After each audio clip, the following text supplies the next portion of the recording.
Okay, we have Jazz here from Van Wert, Ohio, and she's got some tips on how to pass this NASM exam on your first attempt. Now, Jazz, I didn't ask you this, but Jess, do you have a background, any formal education in exercise science? No, I do not. It's just from personal experience of working Okay. out. Okay. All right. Perfect. Well, Jazz, welcome. Thank you so much for taking the time to be here and share some tips with these trainers. We get it asked all the time. What did you do? What do you recommend? How does this work? And, I'm seeking that from you this morning. Let's start off with briefly, how long did you study for this NASM exam? About a year. About a year. Okay. So you gave yourself plenty of time kind of walking through the process, and you just recently passed. And so during that year time of your study, what do you feel are your top tips on helping folks that are currently studying? Let's start with number one. Number one would be that you are not a horrible test taker. We all have different ways of studying and understanding the material. The key is just finding what works best for us. Like what rhythm do you just got to figure out? Hey, rewriting things works for me, or like memorization in a song way. There's so many different types of ways to remember your material, just finding your own note. Okay, cool. I think that's so key because so many people will actually tell themselves, and I've heard this over and over for the last 20 years of educating personal trainers, is like, I'm not a good test taker. And as soon as you tell yourself that, now look, I'm not saying that some people, again, can't retain information differently, but I think when we study based on our specific learning style, as you just mentioned, it changes things. But what we tell ourselves is so important. So, all right, thanks for that. Let's go on to the next one. What do you recommend next? Following Professor Blake's YouTube videos, he helped understand each chapter and what's most important to focus on. I felt like he went into detail, so that way you don't feel so overwhelmed when you go through the chapters and feel like, oh, wait, what am I really supposed to focus on for the exam? So he gives you those key highlights through each chapter. Okay. Fantastic. All right. What do we got up next?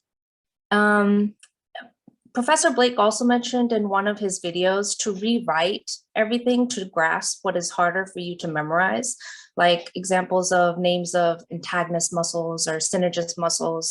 It can be hard to remember those terminology when, especially you're not used to that medical field.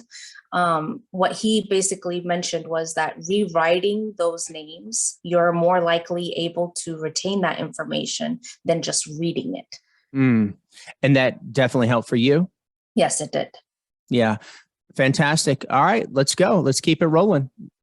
Also understanding the material. When you take the practice exams, after each chapter, there's practice exams and at the end.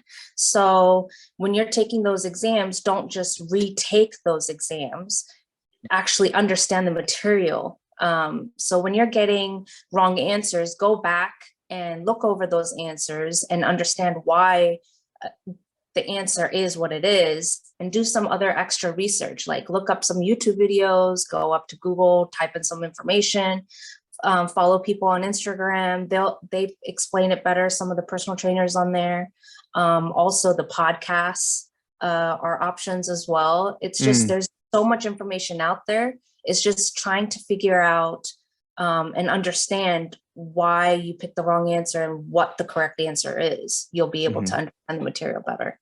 Yeah. Okay, cool. So just to recap that, do the practice exams, but just don't go back and retake them. Stop whatever you got. And this is a common theme, guys. If you're listening up, listen, when you get an answer incorrect, go back, research it, make sure that you understand the correct answer before you move forward.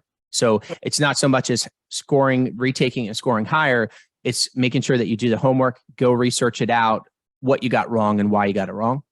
Yes. Okay, cool. Anything else?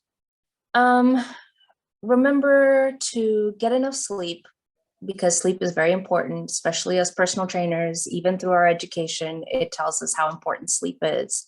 And meditation will really help the night before the exam, because you calm all your nerves down, especially if you have a feeling of being a failure for when it comes to test taking. You can't fail like that. It's all mentally. To be able to find your ground, meditation really helps.